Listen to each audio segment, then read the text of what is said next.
안녕하세요. 지난번 성경과 우리의 운세라는 제목 아래 성경 다니엘서의 예언을 총 7회에 걸쳐서 살펴보았던 한민호입니다. 다시 만나 뵙게 되어서 정말 반갑습니다. 지난 방송이 나간 후에 정말 많은 분들께서 연락을 주셨습니다. 그런데 그분들의 한결같은 반응은 와, 정말 신기하다는 것이었습니다. 어떻게 하나님께서 세상의 역사를 이렇게도 상세하고도 그리고 자세하게 그리고 분명하게 기록해 놓으셨는지 정말 깜짝 놀랐다는 것입니다. 이 예언을 공부하면서 성경을 더욱더 신뢰하게 되었다는 말씀을 제가 여러 차례 듣게 되었습니다. 이렇게 격려해 주신 많은 분들께 이 자리를 빌어서 정말 감사 인사를 드리고요. 이런 호응과 그리고 격려로 인해서 다니엘서의 두 번째 시리즈를 준비하게 되었습니다. 제목은 미래를 점치다 다니엘의 예언이라는 제목인데요. 또다시 7회에 걸쳐서 지난번에 다루지 못했던 다니엘서의 그 예언들을 함께 살펴보도록 하겠습니다. 혹시 오늘 이 방송을 처음 접하신 분들이 계시다면은 다니엘 예언에 저희가 한 첫 번째 시리즈 성경과 우리의 운세를 먼저 시청하시기를 권해드립니다. 그 후에 이 시리즈를 시청하시면 아마 이번 다니엘 시리즈가 더 잘 이해되리라 생각이 됩니다. 오늘 첫 번째 시간에는요, 한눈에 보는 다니엘서 예언이라는 주제로 저희가 지난번 시리즈에 공부했던 그 다니엘서의 예언을 전체를 좀 간략하게 요약 정리해 보도록 그렇게 하겠습니다. 우리는 지난 시리즈에서 다니엘 2장과 7장을 중점적으로 살펴보았는데요. 하나님께서는 다니엘서 2장과 7장을 통해서 세상의 역사가 어떻게 펼쳐질지를 예언해 주셨습니다. 다니엘 2장과 7장은 동일한 세상의 역사를 다루고 있었습니다. 다시 말해서 같은 역사를 한 역사이지만은 서로 다른 표상들을 사용해서 두 번 우리에게 반복해서 알려주셨던 것입니다. 다니엘 2장에서는 하나님께서는 느부갓네살 왕에게 신상의 꿈을 꾸게 하시고 그 꿈을 다니엘로 하여금 해석하게 하심으로 앞으로 세상에 일어나게 될 세상의 역사를 상세하게 보여주셨습니다. 그 신상의 모습은 머리는 금이었고요.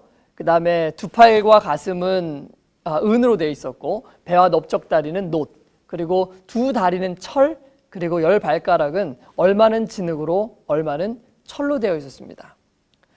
그 신상이 서 있을 때 그때 갑자기 한 뜨인 돌이 나타나서 그 신상의 발꿈치를 쳐서 부서뜨리고 태산을 이루게 되었습니다. 이 꿈은 세상의 역사를 하나님께서 미리 예언해 주신 것인데요. 금머리는 당시 최고의 제국이었던 바벨론을, 은가슴은 메데와 페르시아, 놋배는 그리스, 그리고 철로 된 다리는 로마 제국, 그리고 10발가락은 10나라로 나뉘게 될 유럽의 여러 국가들을 상징하는 것이었습니다. 그리고 마지막 사람의 손으로 하지 아니한 이 뜨인 돌은 예수님의 재림을 상징하는 것이었습니다. 하나님께서는 이와 같이 앞으로 세상에 벌어지게 될 이 미래의 역사를 바벨론 왕 느부갓네살의 꿈속에 나타난 이 신상을 통해서 보여주신 것입니다. 그런데 하나님께서는 단순히 이 예언을 이 다니엘 2장에서만 이렇게 한 번 딱 보여주신 것이 아니었죠. 다니엘서에 보면은 하나님께서는 이 동일한 그리고 앞으로 펼쳐지게 될 세상의 역사에 대한 예언을 무려 4번이나 반복해 주시는 것을 알 수 있습니다. 그렇게 하심으로 이 예언이 얼마나 정확하고 확실하게 성취될 것인지를 우리에게 명확하게 알려주고자 하셨던 것입니다. 그래서 그 예언은 이제 다니엘서 7장으로 넘어가면서 또다시 한 번 더 반복이 되었습니다.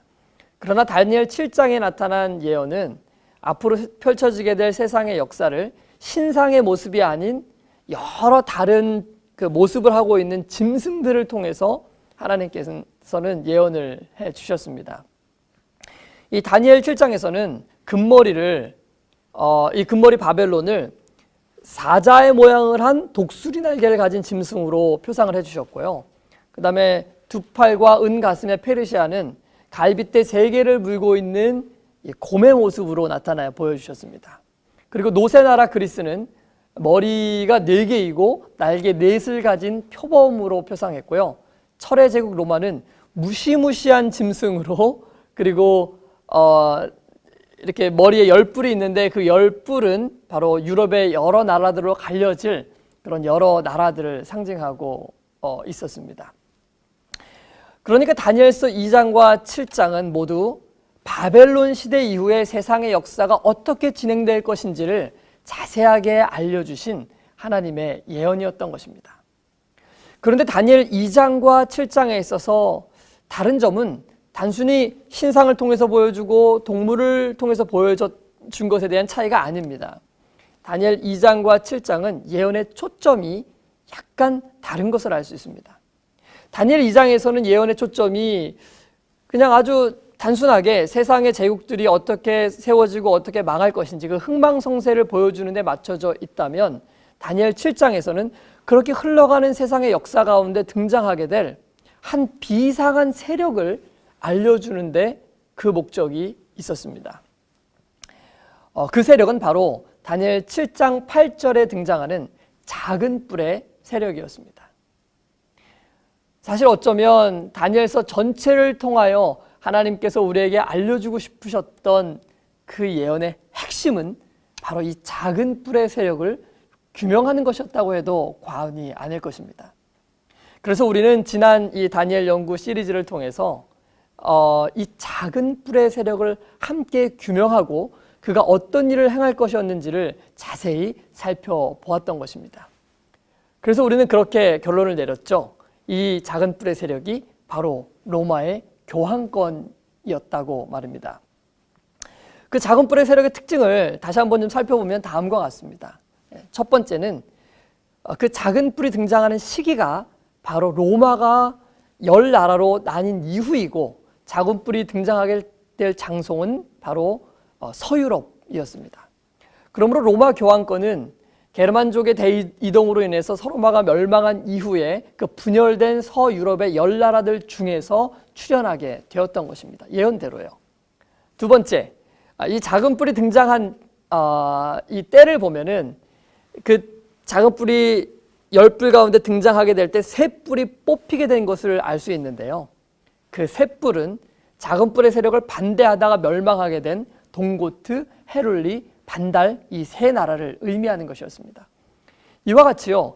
로마 교황권이 세워지게 될 때 로마 교황권은 자신을 반대하는 세력인 헤룰리와 반달, 동고트를 저스티니안 황제를 통해서 각각 493년에 헤룰리를 그리고 534년에는 반달을 그리고 마지막으로 538년에는 동고트를 차례로 멸망시켰습니다.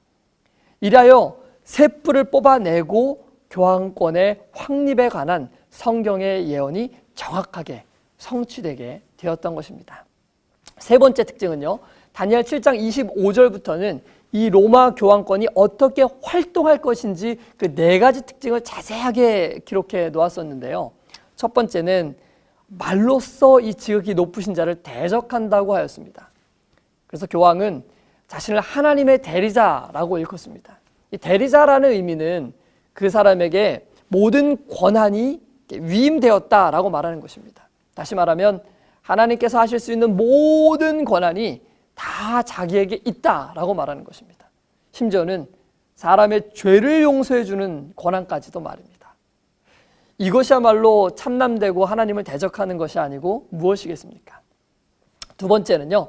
성경은 교황권의 활동 기간이 한때와 두때와 반때, 즉 1260년의 기간이 될 것이라고 예언해 놓았습니다. 그 1260년의 기간은 우리가 살펴본 바대로 서기 538년부터 1798년까지였습니다. 세 번째입니다. 성도를 핍박할 것이라고 하였는데요.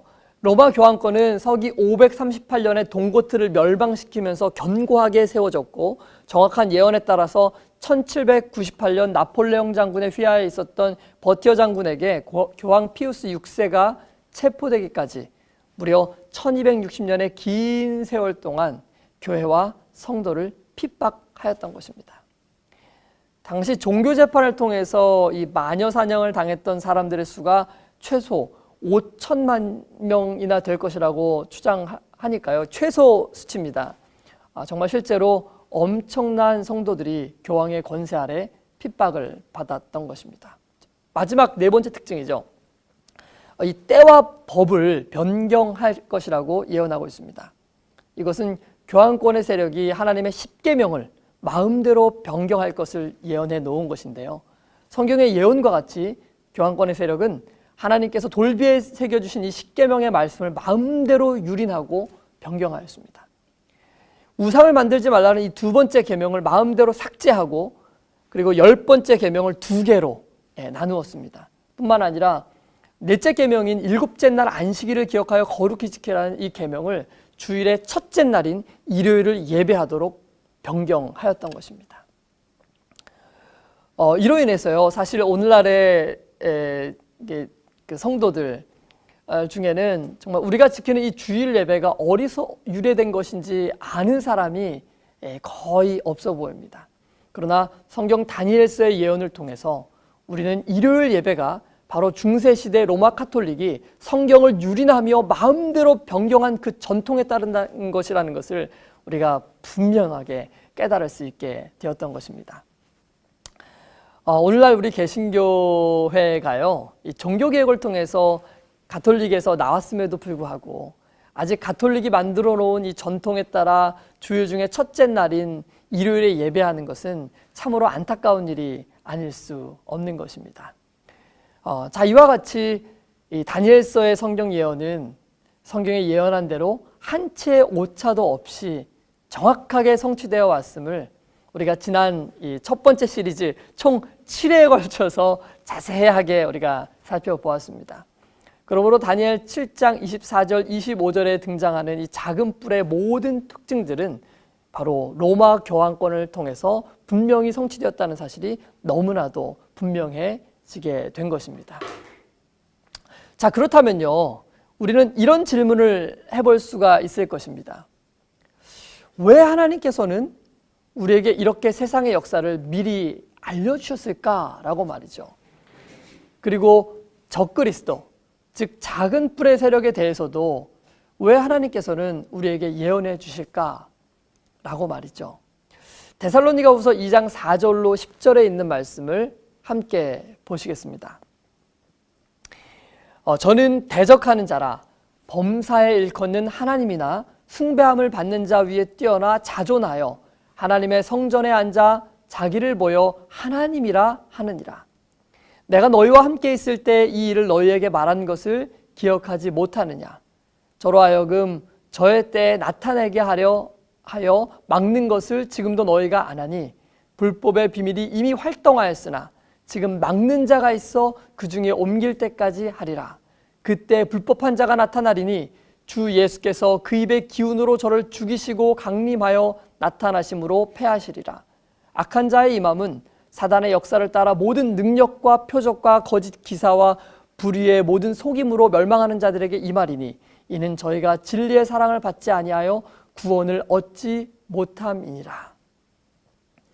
네, 사도 바울은요, 자신의 시대에도 이미 교황권의 세력이 확립되기 위한 사전적인 작업이 진행되고 있다고 분명히 말하고 있습니다. 그런데 이 세력의 위험성은 결국 그 속는 모든 사람들이 구원함을 얻지 못하게 될 것이라고 이야기하고 있는 것입니다. 그렇습니다. 하나님께서는 세상의 역사를 처음부터 끝까지 다 알고 계십니다. 다 내다보셨습니다. 그리고 사단이 하나님의 백성들을 멸망시키기 위해서 어떻게 시대마다 활동할 것인지를 이미 다 꿰뚫어 보셨던 것입니다. 그래서 하나님께서는 참으로 사랑하고 그분을 따르는 모든 사람들에게 이 마지막 때에 사단의 미혹에 속지 않도록 하기 위해서 예언을 통해서 우리를 미리 경고해 주셨던 것입니다. 이렇게 분명한 예언을 통해서 우리 모두가 성경을 더욱더 신뢰하고 진리를 분별할 수 있는 안목을 우리 모두가 가질 수 있게 되었으면 좋겠습니다. 자, 우리는 이번 시간에 우리가 지난 시리즈 총 7회에 걸쳐 살펴본 이 다니엘서 2장과 7장의 내용을 전체로 다시 한번 복습하면서 요약을 해 보았습니다. 이제 다음 시간에는요, 저희가 본격적으로 또다시 예언을 살펴볼 텐데요. 특별히 다음 시간에는 다니엘 8장의 예언을 함께 살펴보겠습니다. 미래를 점치다, 두 뿔 수양, 한 뿔 염소라는 제목으로 다니엘 8장에 등장하는 이 두 뿔 가진 수양과 한 뿔 가진 염소에 대해서 함께 살펴보겠습니다. 다니엘 8장은요, 다니엘 2장과 7장과 동일 선상에서 우리가 공부를 해봐야 합니다.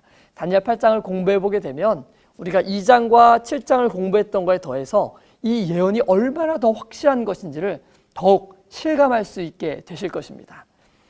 혹 이 예언에 대해서 더 알고 싶은 분들은 아마 이 방송 가운데 나가는 이 자막에 기록된 이 주소로 들어가시면 더 자세한 다니엘서의 예언을 보실 수 있게 될 것입니다. 다음 시간에 다시 찾아뵙겠습니다. 안녕히 계십시오.